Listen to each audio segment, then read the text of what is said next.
Good afternoon, everybody, and welcome to Celebration of Harry Potter Weekend. It's very windy. Yeah, this is the beginning of our coverage of the event.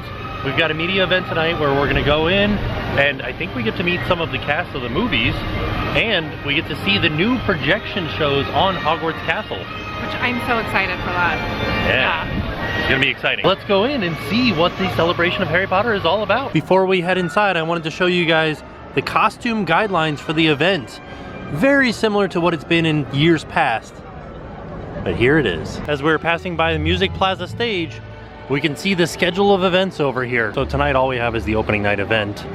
And then Saturday, there is a lot of stuff going on at this stage, as well as Sunday. Just before we make it into the expo, look, hashtag the panda is up there, waving at everybody. I wonder what Harry Potter house he is. I'm gonna guess he's a Hufflepuff. I would imagine he's a Hufflepuff, yeah. So we found out that hashtag is Hufflepuff. So he's a Slytherpuff? Okay. He's Hufflepuff and Slytherin. I love it. Outside the expo hall, across from Fallon, is some chalk art on the sidewalk here, done by the Chalk Twins.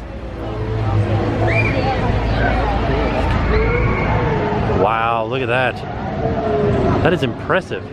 I don't know who this one's done by. This one's not done by the Chalk Twins, but I can't see whose signature that is. There is a whole group of cosplayers here. This is very cool. Here's a pro tip for you. If you don't want to wait in line to get into the expo hall to buy some merchandise, they have it in the Universal store right here at the front of the park. We found a whole section of Globus Mundi stuff, and this shirt is very soft and $29.95. They have this sweatshirt that kind of looks like, I don't know, like burlappy? It's not, it's still soft, and that is $59.95. Full disclosure, we had no idea what this was. We looked it up. It is a Wizarding World travel agency that is in Diagon Alley. We're all checked in for the media event. We've got our media badges, and we are headed into the Blue Man Group Theater right now. We're gonna see Blue Man Group? No. Oh. We're gonna see some Harry Potter celebrities. Yeah. That's happening right now? Yeah. I'm not ready. Oh no. We're doing it. It's happening. I'm sorry. There he is, the Blue Man. He's the one Blue Man.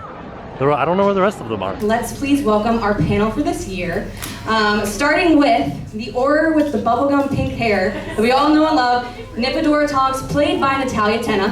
We have Victor Crumb, played by Stan Yasneski. And then there's the beloved brothers, Fred and George Weasley, played by James and Oliver Phelps. She's a Gryffindor, I'm a Gryffindor, is Ginny Weasley, played by Bonnie Raitt. What are you guys really excited to do when you come to the park? Go on all the rides, try Butter Beer, meet everyone, all the fans, everyone that loves it, I don't know.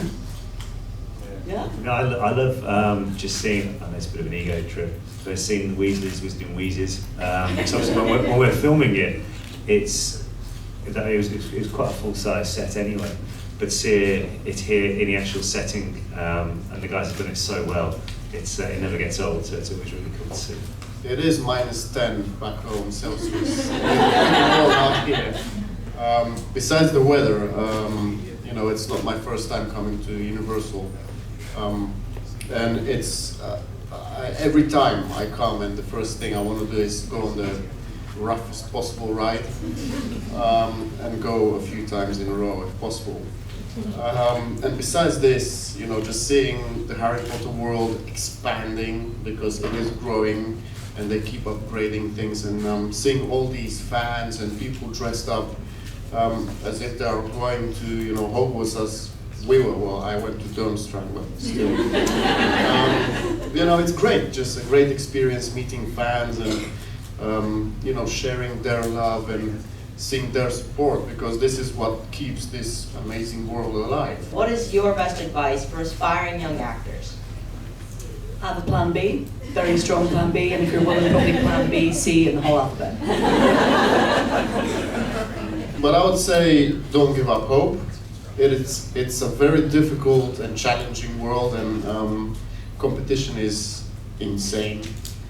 I mean, for my part, I was fortunate enough to be spotted by one of the casting agents, and later on, when I went into the world of acting, I figured out that actually, because it was filmed in Britain and I'm Bulgarian, the British Council, I think, was questioning Warner Brothers why they had to choose someone from Bulgaria and they couldn't choose someone that looked like me and was a local, so they had to come up with all these reasons. So don't give up, believe in yourself that you can do it, and if you surround yourself with positive energy, positive things will come along. If you decided to go incredibly evil, have Horcruxes, what would each of your Horcruxes be for your character and your real life self? I think George would probably put his in, I don't know, maybe a product from the joke shop, what isn't necessarily too out there on show. I don't know, maybe that umbrage model what goes up and down and things like that.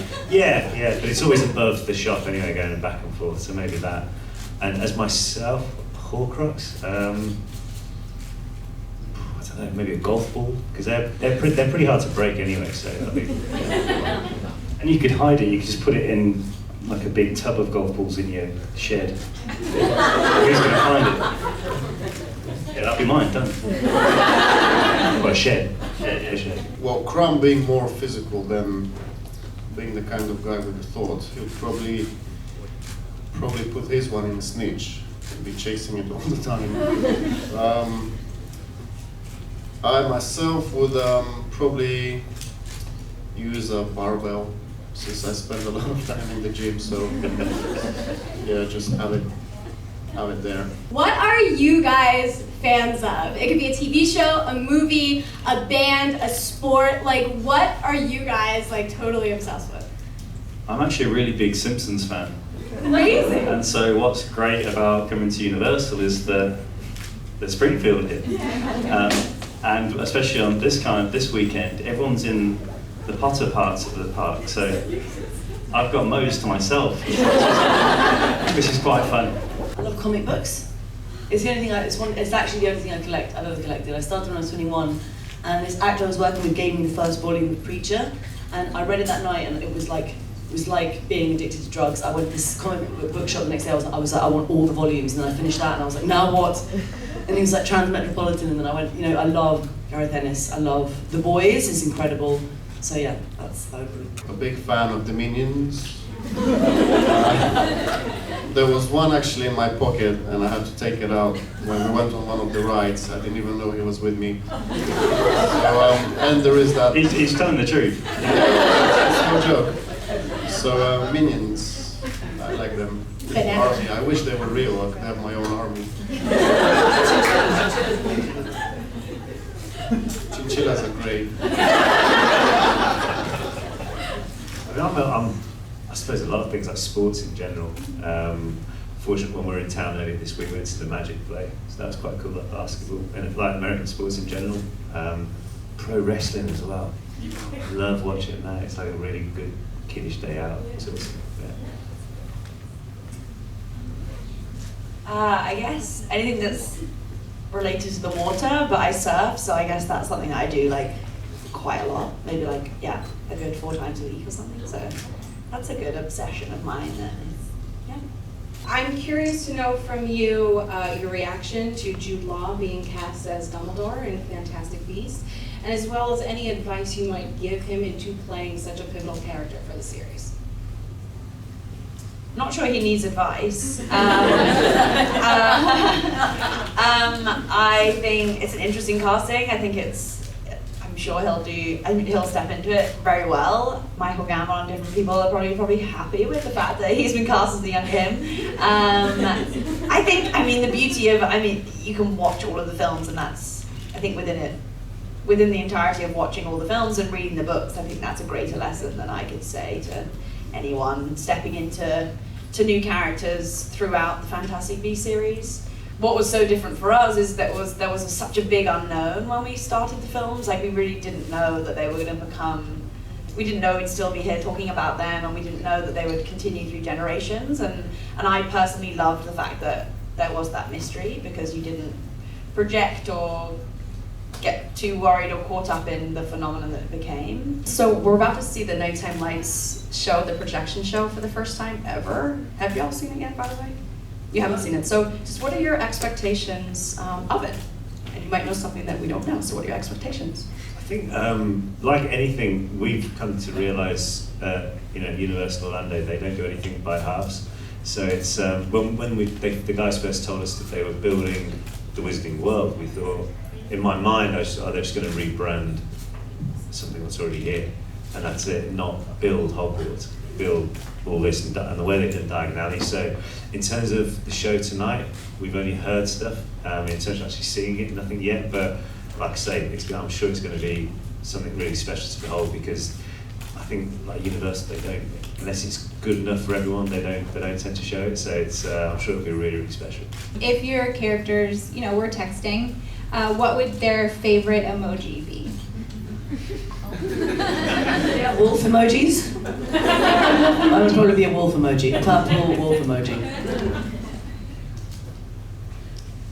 Well, Crumb would be first just looking at those chats. He wouldn't be taking much part in them. Every so often one emoji would just be... Yeah, he would probably just put like a smile emoji, just, to remind everybody that he's there. He's just existing physically there. I think probably Fred's would be like, the one with like the winky smiley, and a firework emoji as well. Yeah, I think on the chats, George would probably like a firework emoji. And then on the chats, he'd probably be the type of guy, if you're on like a WhatsApp group, there's always that one guy who puts really inappropriate memes up. That would probably be George.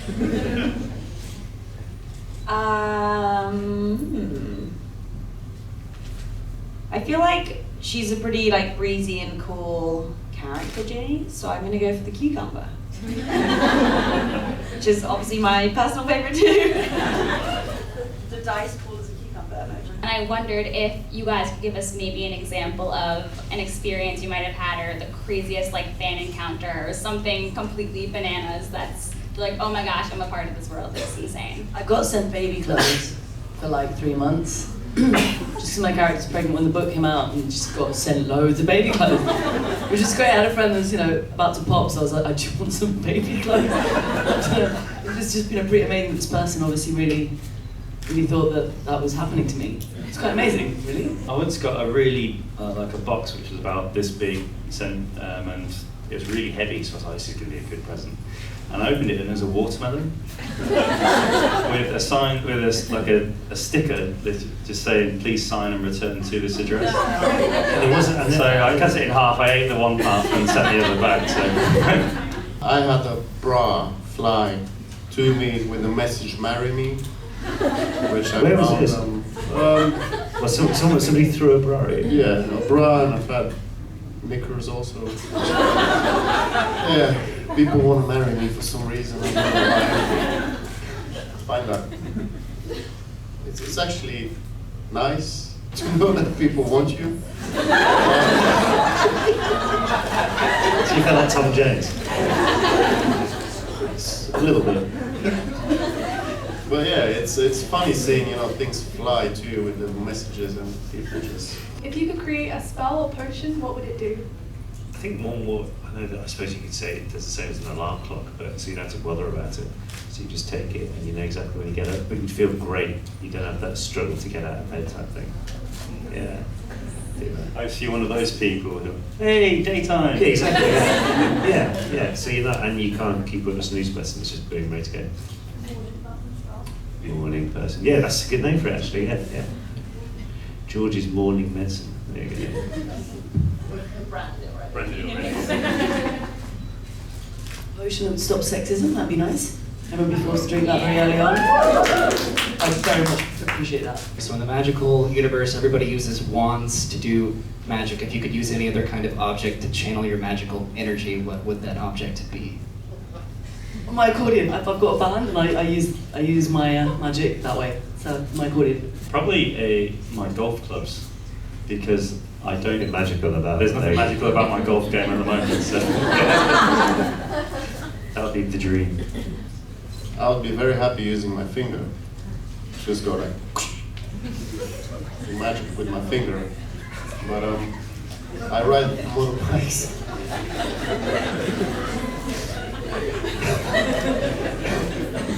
I mean, this finger. Something's wrong with me, I'm sorry. But yeah, I would love my motorbike to do some magic. I was curious, do any of you have any like funny or like just memorable moments from when you guys were shooting the films? No, it's all really serious. Very serious. We all hate each other. I remember coming to building that building site on the second film. At the studios, there was a building site over the road, and we had some walkie-talkies. And we realised that the walkie-talkies were the same frequency as the builders. And between the three of us, Knock that down, yeah. And then he's like, "You can go home now." And you see these guys like packing up your head. You got like there's Bonnie, James, and I like, "Who are you?" Yeah, stopping construction. If you could pick a character that you've played outside the Harry Potter franchise and put them in the world of Harry Potter, who would you pick and why? I played an eye surgeon in a film recently, so he would like just check Harry's bugs, and Harry's got to go have his eyes checked out. His glasses. Yeah. Well, no, he was quite. I mean, he was set in the '70s, so he'd be quite with his old, like older style telescopic stuff. But yeah, because I mean, it's a bit of a boring spin-off, but Harry goes to the optician. Well, I played like the boss of a gangster, proper hardcore one, and bringing that to Hogwarts, maybe I could become a dark arts teacher and teach those little kids all the things and be bad. I think the obvious one is like Game of Thrones, but that's just too obvious. But maybe her, just because I have nothing better to say. Yeah, I think she'd fit in well-ish. I think she'd understand magic, but she'd try and beat people up, because that's what she does. Is there a particular like scene or moment from one of the earlier films that you look back on and you just like can't watch, you cringe when you see your younger self? Yeah, definitely. It's when you first see Fred and George on platform 9 3/4. One, the voices are so high, and everyone always makes a comment of that. But also, I just remember it being really cold because it was supposed to be September, but we filmed it in like November, December time or something like that. And in my head, I just remember the coldness of standing on this film set, like, yeah, freezing. I remember when we filmed a lot of the dining sequences, just stuffing my face full of as much food as possible. And when you're filming that for 2 or 3 weeks, eventually you don't want to see any kind of food that they're serving there because that's all you keep eating. So to this day, if I see a Great Hall scene, I still think of Brussels sprouts, like the smell, or potatoes or things like that. I remember the broomstick, and I was really looking forward to doing all that Quidditch stuff, even though a lot of it was cut out. I still got to ride the broomstick and do tricks on it. I wasn't very fond of getting on it again after I experienced it. The reason for that is the little tiny seat that we had on the broomsticks. It wasn't very comfortable. They changed it the year I came in. I remember the year I came in, when you first went in, one of the first things they said was like, we just plaster cast your face and your bum. And I was like, okay. And it's because then the seats are made and molded to your bum.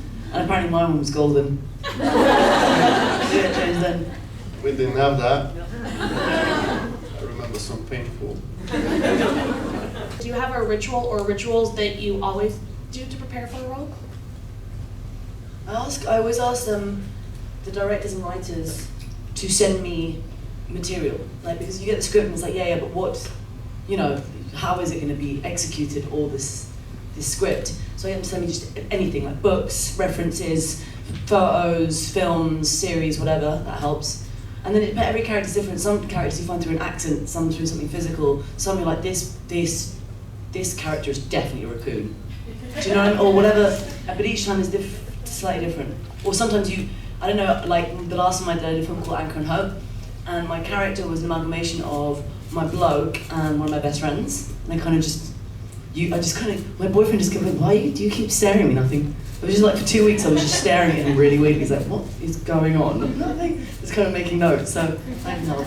I always speak to the director and ask him what he sees my character being in his film. So when he gives me his vision, then that makes things a lot easier for me. And then I don't really have a ritual. I just sort of go and do one take, and if he's not too happy, then the ritual is to go back and speak to him and see what he wants. So basically, yeah. Oh, I just saw another one. I run every day to set, so I just finished filming in LA, and I found an apartment that's like 3 miles from set, so I'd run 2 set and back, and it helps because on the way there, your kind of self-doubt is exhausted, and the same on the way back, so you can sleep properly, because otherwise I kind of go a bit mad. We were wondering if there was one scene that you shoot for the film, and then you saw the film and it wasn't in there, and you're like, why wasn't it in there? I wish I could see it again. There was a moment in the Yule Ball. So Ginny and Neville go to the Yule Ball together, and everyone did loads of like dance choreography, like lessons, because we were all going to be doing the waltz. But we were meant to have this moment that we suddenly had obviously like really gotten into our dancing routine, and we had this whole tango that we learned and did, and it was really fun to do. And we were, the Wayne McGregor, who's an incredible choreographer, came to work with us on that film, and I I just love all of his body of work, so it was amazing to be able to work with him. But then we never got to do our tango, so that would have been cool. There's 2 actually from the Goblet of Fire I can think of. Was one when the Weird Sisters played the concert, which was amazing, because you basically had Jarvis Cochran minus Tom York and Radiohead. Like, it was incredible. And then we had like a mosh pit break out. We had Warwick Davis crowd surfing. It was wicked.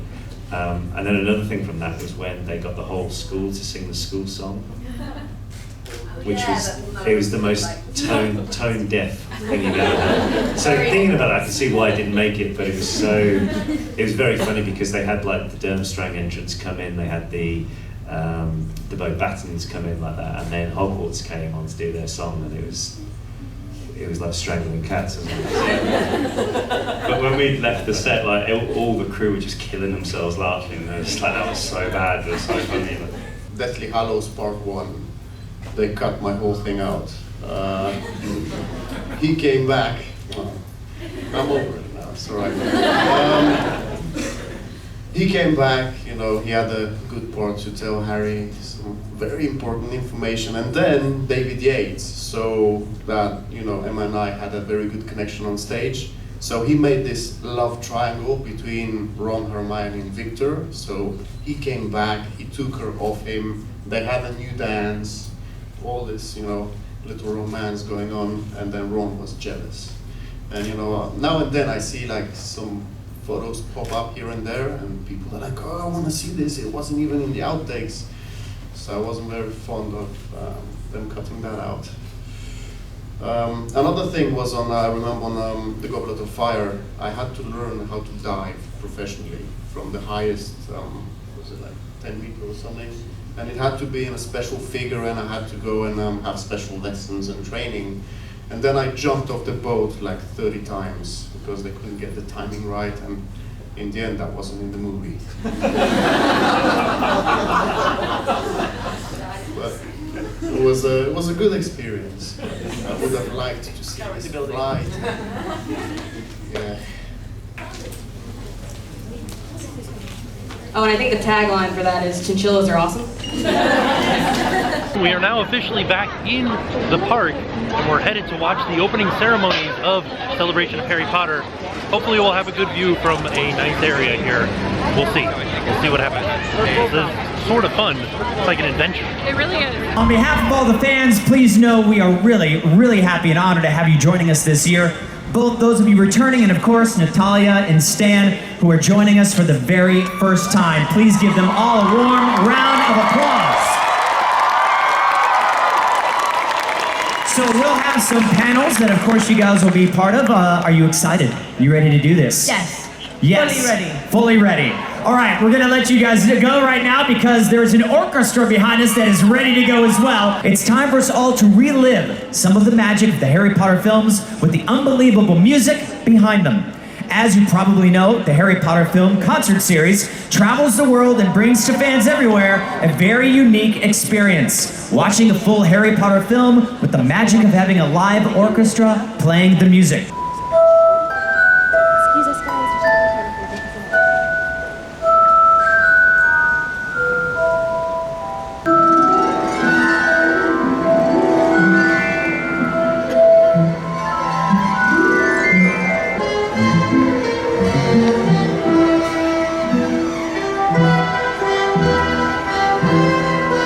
Scared, Harry? A little. That's all right. I felt the same way before my first game.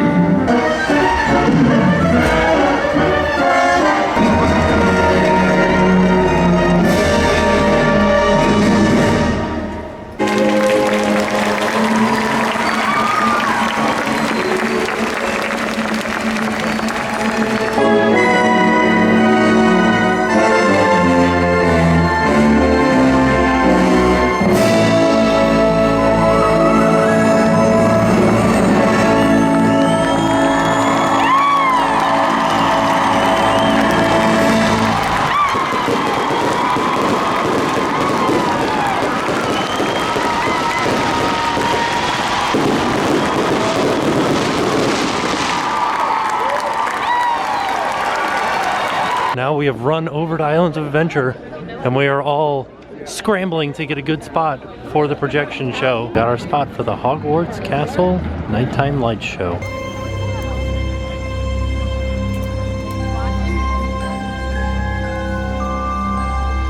I'm the Hogwarts Sorting Hat. There's nothing I can't see. Try me on and I will tell you where you ought to be.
There was a special ticket that you could buy for Celebration of Harry Potter.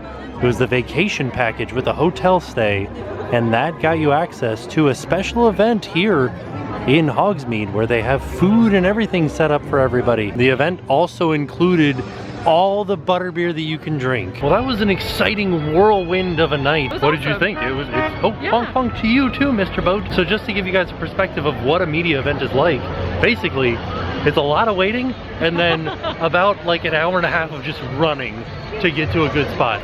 All in all, fun event. Thank you to Universal for inviting us out. It was fantastic. If you guys get a chance to come out and see the Hogwarts projection nighttime show, it was really cool. And so with that being said, we are off and we will see you guys tomorrow. I'm Chad from New Jersey and now it's time to pay the price. Finite incantata.